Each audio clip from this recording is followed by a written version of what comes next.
Pero muy buenos días, queridos oyentes. Bienvenidos a este tiempo devocional, donde nos levantamos a buscar a Dios, su presencia y su palabra en la vida de cada uno de nosotros. Bienvenidos a este espacio llamado Maná, fuente de bendición y salud espiritual para todos aquellos que se acercan. Mientras que el día de ayer hablamos de que la batalla es del Señor y empezamos el desarrollo del estudio de Efesios capítulo 6 desde el 10 en adelante. Miren, y vamos a adentrarnos un poco más en este estudio. El mismo Efesios 3, en el mismo Efesios 6, en los versos 13 y 14, dice: por tanto, tomen toda la armadura de Dios para que puedan resistir en el día malo y, habiendo hecho esto, estar firmes. Mire, ¿qué está tratando de enseñarnos Pablo a nosotros? Que estemos conscientes de que para librar la batalla exitosamente es necesario permanecer firmemente plantados en la posición que tenemos en Cristo. Esa es nuestra mejor defensa contra los embates del enemigo. De hecho, quiero decirle que en la palabra de Dios hay un número significativo de versículos que de una u otra manera nos viven exhortando a estar firmes en el Señor. Los términos usados pueden ser distintos, pero el llamado es el mismo, que estemos firmes. Voy a citar una porción del capítulo 15 de la primera epístola del apóstol Pablo a los Corintios, en donde se hace una exposición detallada de la resurrección de Cristo, que es toda nuestra garantía y al fin y al cabo quien nos dará la victoria final sobre la muerte y el pecado por medio de nuestro Señor. Dice este texto, Primera de Corintios 15:58. Por tanto, mis amados hermanos, estén firmes, constantes, abundando siempre en la obra del Señor, sabiendo que su trabajo en el Señor no es en vano. Y por otro lado, en la misma carta, si pasamos ya del capítulo 15 al capítulo 16 de Primera de Corintios, en el verso 13 dice: estén alerta, permaneciendo firmes en la fe, pórtense varonilmente, sean fuertes. Mire que aquí el llamado es a mantenernos firmes en la posición que hemos recibido en Cristo. Y esto no es solamente por un momentico, no. Yo creo que esa posición en Cristo, todos los cristianos debemos mantenerla de manera consistente a través del tiempo. Este versículo nos dice que debemos permanecer firmes en la fe. Y si continuamos avanzando en el Nuevo Testamento, mire que Santiago, en el capítulo 1, versos 6 y 7 nos dice: pero pidan con fe, sin dudar, porque el que duda es semejante a la onda del mar, impulsada por el viento y echada de una parte a otra. No piense pues ese hombre que recibirá cosa alguna del Señor. ¿Qué está diciendo Santiago? Está diciendo, en otras palabras, la falta de fe debilita nuestras oraciones. Y una oración débil recibe poco, porque proviene de un corazón que duda, que desconfía de Dios. Mire, mis queridos hijos de Dios, no hay manera de permanecer firmes en la fe cuando usted y yo dudamos del carácter y de las promesas de Dios. En su segunda carta, el apóstol Pedro afirma que Dios nos ha concedido todo cuanto concierne a la vida y a la piedad, es decir, a nuestra salvación y a nuestra santidad, mediante el conocimiento de Cristo y sus maravillosas promesas. El llamado entonces, hoy en esta guerra espiritual que vivimos todos los días, ¿cuál es? A permanecer firmes en la fe. Ahora, ¿cómo se permanece firme? Pues en la doctrina que nos ha sido entregada. Mire lo que dice Segunda de Tesalonicenses 2:15. Así que, hermanos, estén firmes, conserven las doctrinas que les fueron enseñadas, ya de palabra o por carta nuestra. ¿Qué es importante entonces? Que no dejemos que en nuestras vidas pierdan terreno. Usted y yo nos encontramos caminando en arenas movedizas. Cuando usted y yo tomamos las enseñanzas de las Escrituras y le damos un significado diferente al que Dios tuvo en mente cuando la inspiró, causamos una distorsión. Y esto hace que ya no estemos sobre terreno firme, provocando que el fundamento donde estamos parados se vuelva arena.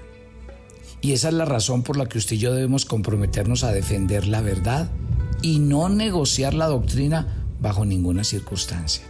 Por eso Pablo en este versículo dice firmes, firmes en la fe, firmes en la palabra, porque fuera de eso nosotros no podemos obtener ninguna firmeza. ¿Por qué quiero enfatizar estas cosas? Porque la verdad, cuando Pablo concluye, ¿se acuerda que hace poco hicimos el estudio de la carta a los Colosenses? Cuando Pablo hace su conclusión de la carta a los Colosenses, él comparte con ellos algunos saludos que les decía, saludos a tal familia, saludos a tal otra, pero mire que en el capítulo 4, verso 12, después de que se despide de todos ellos, les dice, ustedes deben estar firmes, para que estén firmes, perfectos y completamente seguros en toda la voluntad de Dios. O sea que, ¿cuál era la intención de Pablo? Él nos habla de la necesidad de estar firmes en el Señor. Porque si no tenemos claridad sobre la voluntad de Dios en nuestras vidas, pues vamos a empezar a flaquear. Ahora, ¿cómo podemos estar firmes? Anclados en la voluntad de Dios. Dice 2 Corintios 5:15, que los que viven ya no vivamos para sí, para nosotros mismos, sino para aquel que murió y resucitó por nosotros. O sea que cuando el creyente no vive de esta manera, viviendo para el Señor y para su gloria, carece de firmeza, porque está caminando en su propia voluntad, está viviendo en sus propios caminos. Si yo sigo leyendo, es que pasajes de permanecer firmes hay muchos. Por ejemplo, en Tesalonicenses, en el capítulo 4, verso 3, Pablo comparte un aspecto más sobre la voluntad de Dios cuando escribe, porque esta es la voluntad de Dios, vuestra santificación. Si el creyente no está luchando, esforzándose día a día para santificarse, no podrá estar firme en la fe, porque no anda en la voluntad de Dios, sino según su propio entendimiento. Entonces, si ve por qué Efesios nos habla de estar firmes y lo repite. Ojo con Efesios 6, mire lo que estamos leyendo los versos 14 al 17. Porque después de Pablo haber analizado lo que significa y lo que implica estar firmes en el Señor, dice que necesitamos vestirnos con toda la armadura de Dios. Que es necesario tomarnos un tiempo para recibir en detalle en qué consiste la armadura, analizar la función de cada pieza. Leo. Estén pues firmes, ceñida su cintura con la verdad, revestidos con la coraza de justicia, calzados los pies con la preparación para anunciar el evangelio de la paz. Sobre todo tomen el escudo de la fe con el que podrían apagar todos los dardos encendidos del maligno, y tomen también el casco de la salvación y la espada del Espíritu, que es la palabra de Dios. Si usted puede ver lo que acabo de leer, Pablo aquí utiliza una imagen bastante familiar para sus lectores, porque era la armadura que solían usar los soldados romanos.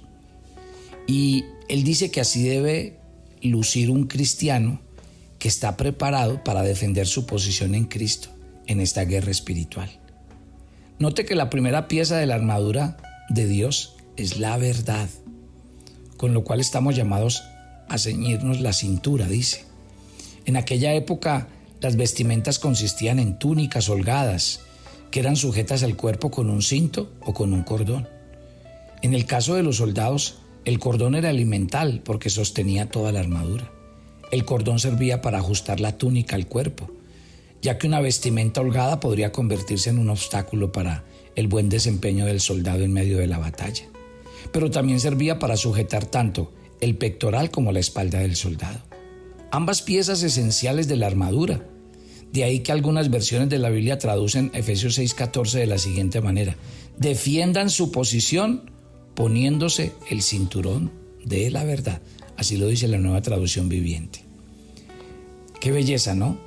Aquí el apóstol Pablo, inspirado por el Espíritu Santo, nos está comunicando a través de esta analogía que si no tenemos la verdad, que si no buscamos la verdad, que si no amamos la verdad y que si no vivimos para proclamar la verdad, nuestra armadura no está completa.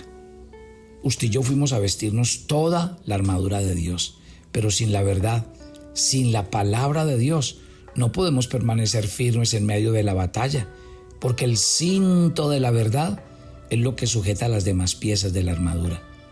De modo que para librar la guerra espiritual necesitamos estar arraigados en la palabra del Señor.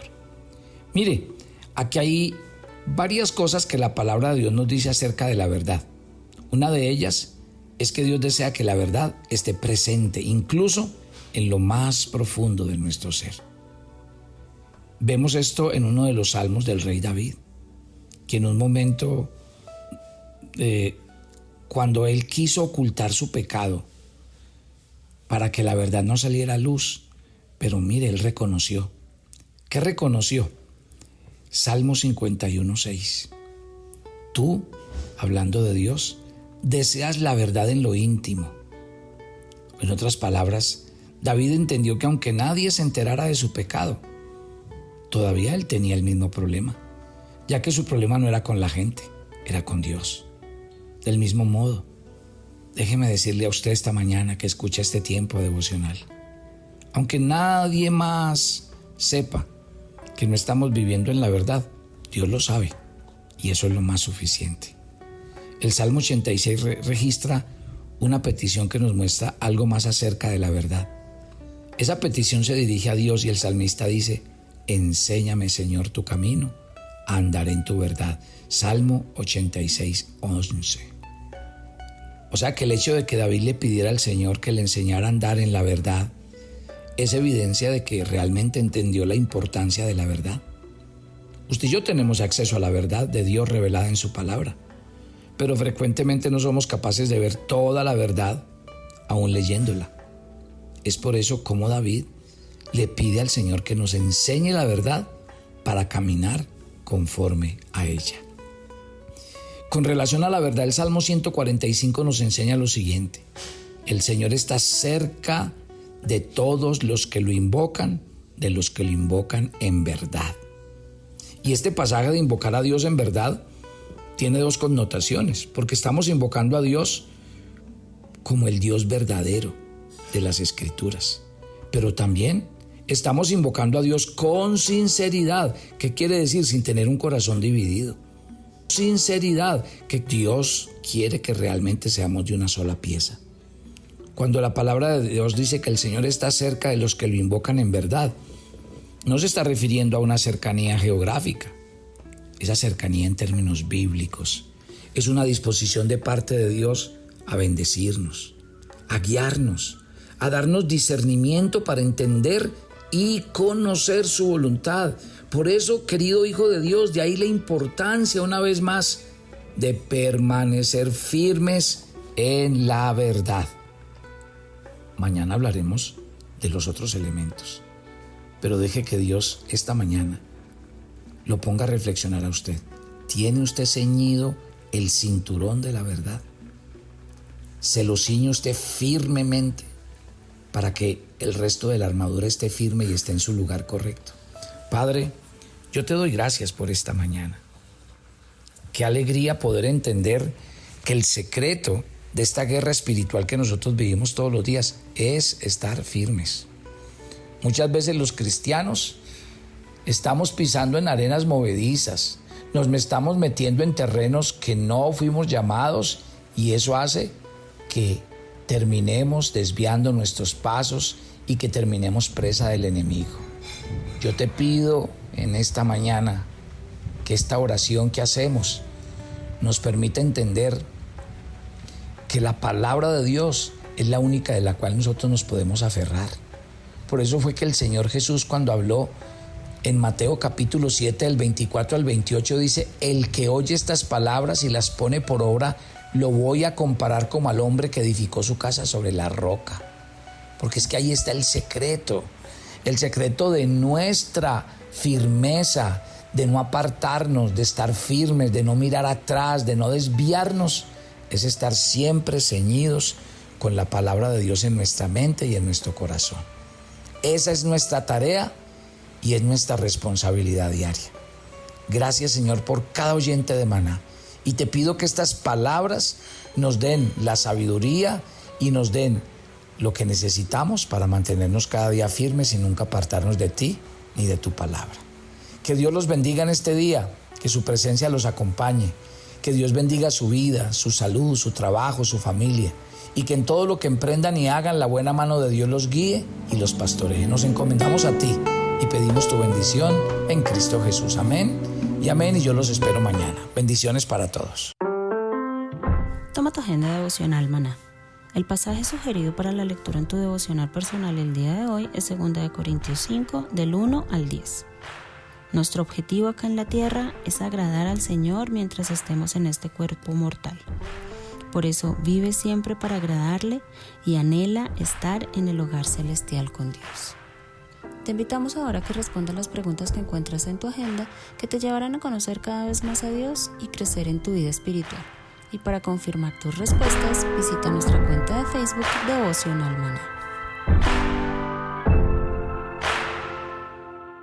¿Quieres enterarte de nuestros temas, reuniones y devocionales? Suscríbete a nuestro canal de YouTube Devocional Maná y da clic en la campanita de cualquiera de nuestros videos para activar el recordatorio. Todos los miércoles a las 7 de la noche tenemos una invitación para las mujeres que quieren conocer más a Dios. Conéctate por nuestro canal de YouTube Devocional Maná. Te esperamos.